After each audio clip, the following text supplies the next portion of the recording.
Bonsoir Bonsoir et bienvenue dans cet épisode. Aujourd'hui c'est un petit peu décontracté, je vous avouerai que ça fait plusieurs... J'ai passé toute ma journée à recommencer et ne toujours pas trouver la solution. Comment vous produire un épisode de qualité? Comment vous dire que je suis extrêmement fatiguée? Mais je vous ai promis un épisode par semaine et je vais respecter cet engagement. Parce que la semaine dernière, j'ai parlé de la constance et là, pas d'excuses pour pouvoir vous proposer quelque chose de qualité. Mais je fais quand même attention à mes limites. Comme je vous ai dit, je suis un peu fatiguée. Je vous avais préparé un épisode et merci à toutes les personnes qui ont joué le jeu. Mais pour le coup, je sortirai cette thématique la semaine prochaine ou dans quelques semaines. En tout cas, merci à vous d'avoir joué le jeu. Si vous regardez cet épisode, j'ai été ravie d'avoir les retours sur ma personne. Et comme je vous ai dit, on va parler d'autre chose. Ça sera un épisode en freestyle carrément parce que aussi, je vous avais promis de la spontanéité. Là, j'ai mon bas de pyjama et pour faire genre, j'ai mis un sweat et tout parce que bon, ben voilà, on est en mode cocooning, c'est le week-end. Habituellement, je filme les vidéos le mercredi, mais bon, là, je m'éparpille. On commence. Donc, comme je suis trop fatiguée pour pouvoir traiter le sujet que je voulais traiter, j'ai demandé à ChatGPT de me faire une liste de 15 questions sur les relations amoureuses. Donc je suis contente parce que ça sera vraiment de la spontanéité. Je n'ai pas préparé du tout et je vais découvrir les questions avec vous. Je vous rappelle que je suis un petit peu fatiguée. Donc si je bégaye, ne m'en veuillez pas.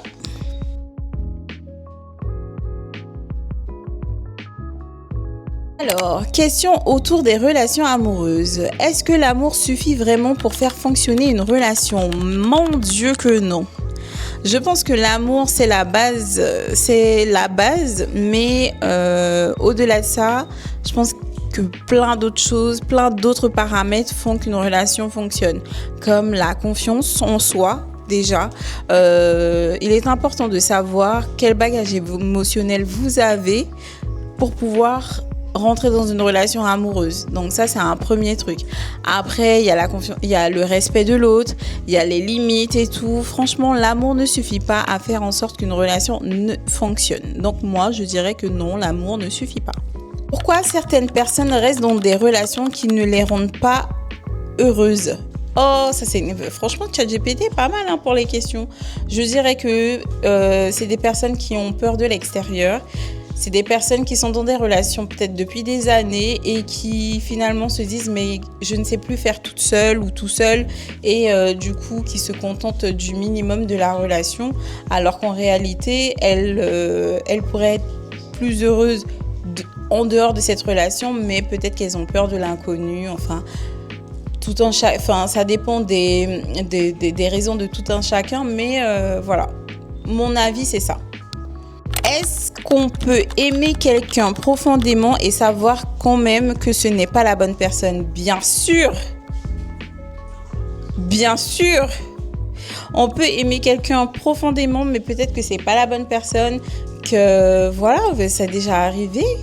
Donc oui, je pense qu'on peut aimer profondément quelqu'un, mais que pour autant, on sait que ce n'est pas la bonne personne. On sait que cette personne-là n'est pas faite pour nous et qu'il faut lâcher l'affaire, mais ça n'empêche pas qu'on l'aime. Pourquoi certaines relations commencent très intensément puis deviennent compliquées? Là, je dirais que c'est la passion qui parle. Quand les relations commencent, waouh, c'est intense et tout, etc. Bien souvent, on laisse parler sa passion et tout, etc. Et puis après, la passion, ça dure qu'un temps. On a besoin de plus de stabilité. Et c'est, je pense, à ce moment-là que ça commence à être compliqué parce qu'on ne se comprend pas. C'était très passionnant, mais la réalité nous rattrape et qui fait que ça devient difficile et compliqué et qu'au final, ça ne dure pas. On va voir si une relation nous fait grandir ou si elle nous épuise. Je pense que c'est quand on a envie de partir. Quand on se dit non mais je devrais le quitter. Je devrais le quitter. Là, je pense que là, on a atteint un point d'épuisement. Et qu'elle nous fait plus grandir. Voilà. À partir du moment où on se pose la question, est-ce que je devrais rester ou partir? c'est que déjà, il y a un problème. Donc, mieux vaut partir. Question sur la dynamique dans les couples. Est-ce qu'on attire parfois des personnes qui reflètent nos blessures? Bien sûr qu'on attire parfois des gens qui reflètent nos blessures si nous-mêmes nous ne sommes pas guéris de ces blessures. Voilà, on agit comme des aimants. Voilà. Alors, je ne vais pas m'étaler, mais je pense que oui, effectivement, on attire des gens qui reflètent nos blessures. Inconsciemment, on ne le fait pas exprès. Le cerveau est un vaste... Bref. Septième question, pardon. Pourquoi certaines personnes ont peur de l'engagement? Allez leur demander. Alors, je ne vais pas faire l'hypocrite ici, surtout pas ici, parce qu'on est authentique, on dit la vérité, on est honnête. Je pense qu'au cours de ma vie, j'ai eu peur de l'engagement. Et moi, je pourrais traduire cette peur par le manque de confiance en l'amour, en la personne que j'avais en face de moi. C'est-à-dire, avec certaines personnes, j'avais envie vraiment d'un engagement sincère, et avec d'autres personnes, non. Donc, je pense vraiment que c'est pas un état général. Ça dépend de la personne que vous avez en face de vous. Si elle vous inspire pas confiance, ou peut-être que vous n'êtes pas fait pour les relations, vous avez déjà testé et que finalement vous avez des séquelles des engagements que vous avez déjà tenus avec d'autres personnes, qui fait qu'aujourd'hui vous avez peur de l'engagement. Mais de façon générale, je me poserai la question à moi-même, est-ce que j'ai peur de l'engagement? Non. Ah, c'était une magnifique rime à ça. Non, je ne crois pas. Je ne pense pas. Mais je me pose même la question parce que avant de m'installer pleinement dans la relation, je cherche quand même toujours une porte de sortie. Si c'est pas une porte, c'est une fenêtre. Enfin, voilà. Donc, est-ce que j'ai peur de l'engagement? Peut-être. Peut-être que je suis en train de me mentir à moi-même en disant oui. Je ne sais pas. Et je ne sais pas pourquoi certaines personnes ont peur de l'engagement. Mais moi, voilà.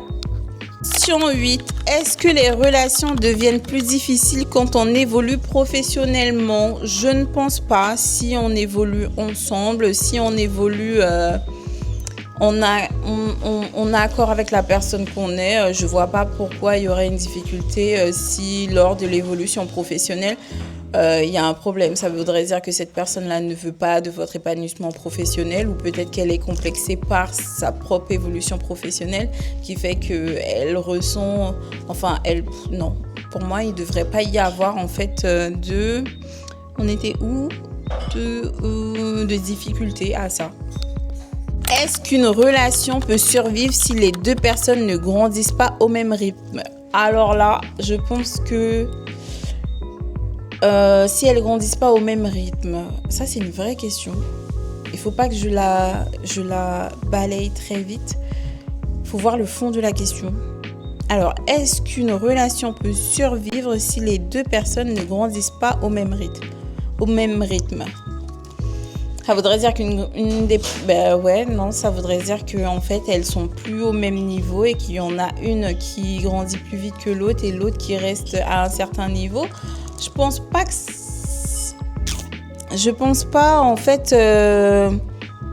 qu'elle ne survivrait pas à ça.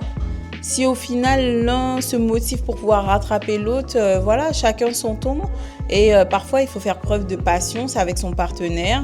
Et du coup, voilà, je pense que oui, une relation peut survivre si on n'avance pas au même rythme. Pourquoi certaines personnes donnent beaucoup dans une relation et reçoivent très peu? Je n'en sais rien. Parce que, non, en fait, je ne peux pas dire que je n'en sais rien. Ça dépend du langage de l'amour de tout un chacun. Ça veut dire que certaines personnes, leur langage de l'amour, c'est donner. Et d'autres personnes, c'est uniquement leur présence, en fait. Être là, tout simplement. Et pas forcément donner. Enfin, c'est une manière de donner, mais pas autant que l'autre. Donc, ouais. C'était quoi la question?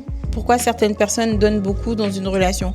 Je pense que ça fait partie de leur nature et qu'elles doivent pas s'excuser de donner trop ou peut-être pas assez. Enfin, si la personne en face est en accord avec ça, ok. Et en plus introspective, est-ce que nos expériences passées influencent la manière dont on aime aujourd'hui? Mais vraiment, ChatGPT, bien sûr que oui. Le bagage émotionnel, tout ça, tu connais ou pas? Eh bien voilà, ça influence et je pense que c'est pour ça que certaines relations... je pense effectivement que beaucoup de relations ne fonctionnent pas parce que les gens n'ont pas forcément guéri des relations passées. Ils sont vite passés à autre chose pour pouvoir oublier, mais qu'ils étaient toujours blessés de la relation précédente et qui fait que ça ne fonctionne pas. Ça ne fonctionne pas. Et malheureusement, c'est l'autre personne qui en pâtit. Donc, avant de vous aventurer dans de nouvelles relations, essayez de guérir. Voilà. Je parle pour vous, mais je parle pour moi aussi. Hein.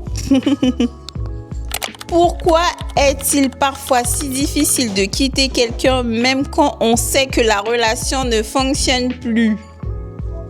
Je regarde sur le côté parce que je ne sais pas si vous entendez en bruit de fond, mais ma mère répond aux questions avec moi. Elle a dit, c'est parce que tu veux pas. Attends, mais tu réponds à quoi là, maman? Pourquoi est-il parfois si difficile de quitter quelqu'un? Alors, ma mère, je sais pas si vous l'entendez derrière, mais ma mère répond à cette question. Pourquoi est-il parfois si difficile de quitter quelqu'un même quand on sait que la relation ne fonctionne plus? Elle dit elle répond à ça que c'est parce qu'on n'a pas encore trouvé la bonne personne de remplacement, donc la perle rare. Donc on sait que la relation ne fonctionne plus, on reste quand même pour le confort de la relation. Et puis lorsqu'on trouve la perle rare, on se barre. C'est une hypothèse. Ou parfois on a peur d'être seul et du coup on reste quand même dans une relation qui ne fonctionne plus. Tout ça parce qu'on a peur du célibat, qu'on a peur d'être seul, qu'on a peur de recommencer. Mais mesdames et messieurs, sachez que si vous n'osez pas, vous ne saurez jamais. Peut-être que vous passez à côté de quelque chose, alors recommencez s'il le faut. On n'a qu'une vie. Voilà. Bon, on continue. On était où? Je ne sais pas. Parce que ma mère me perturbe un peu.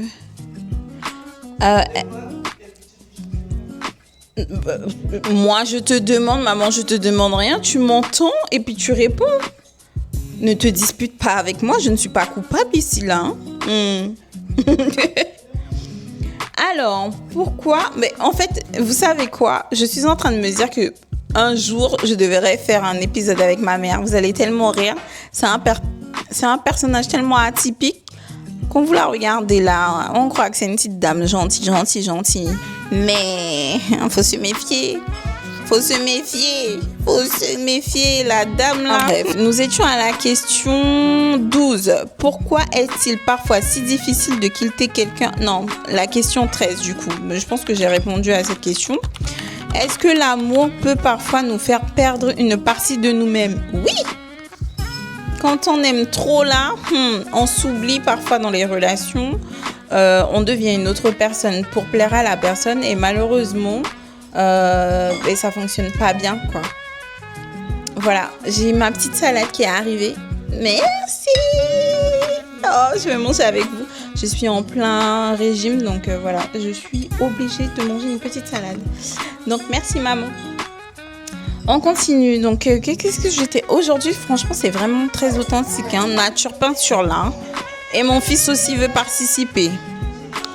Oui, je pense que l'amour peut parfois nous faire perdre une partie de nous-mêmes. Et finalement, est-ce que c'est vraiment de l'amour? Je ne sais pas. Ça voudrait dire qu'on est dans une relation dominante et ou peut-être pas. On se découvre une autre petite partie de nous-mêmes, je ne sais pas. Comment reconnaître une relation saine? À partir du moment où connaît une relation saine à partir du moment où on ne se casse pas la tête, il n'y a pas de pleurs, il n'y a pas de cris, on est apaisé, on est aligné, on est bien. Voilà. J'aime bien cette question. Qu'est-ce qui est finalement le plus important dans une relation? L'amour, le respect ou la paix intérieure? Je pense que le plus important, c'est le respect et surtout la paix intérieure. Et bien évidemment, l'amour. Voilà. Si je devais faire un classement de ces choses, de ces propositions, je dirais que le plus important, c'est le respect de tout un chacun. La paix intérieure, il faut être en accord avec soi-même dans cette relation. Et l'amour. Voilà. Voilà. Et ma mère a dit tout est important. Effectivement, tout est important, mais là, j'ai fait un petit classement. Bon, on arrive à la fin de cet épisode. J'espère qu'en tout cas, ça vous aura plu. J'avais à cœur de tenir... 1, 2, 3, 4. On arrive à la fin de cet épisode. J'espère que ça vous a plu. Ma mère a un petit peu participé, même si je ne lui ai rien demandé. Mais bon, c'était fun, c'était rigolo et tout. Et puis, c'était très authentique. J'avais à cœur de tenir ma promesse de vous faire une vidéo par semaine. Je reviens la semaine prochaine avec un épisode... avec la thématique que j'ai voulu faire aujourd'hui. Mais comme je vous ai dit, j'ai envie de la traiter vraiment en profondeur. Et là, je suis trop fatiguée pour pouvoir le faire. Donc, on se retrouve la semaine prochaine. Je vous fais plein de bisous. Et puis, voilà. Et si vous voulez plus de vidéos comme ça, n'hésitez pas à me dire sur quoi, quelle thématique que je pourrais aborder. Et je demanderai à ChatGPT de me formuler les questions. En attendant, je ne sais pas à quelle heure il est chez vous. Moi, je vais dîner. Bonne soirée.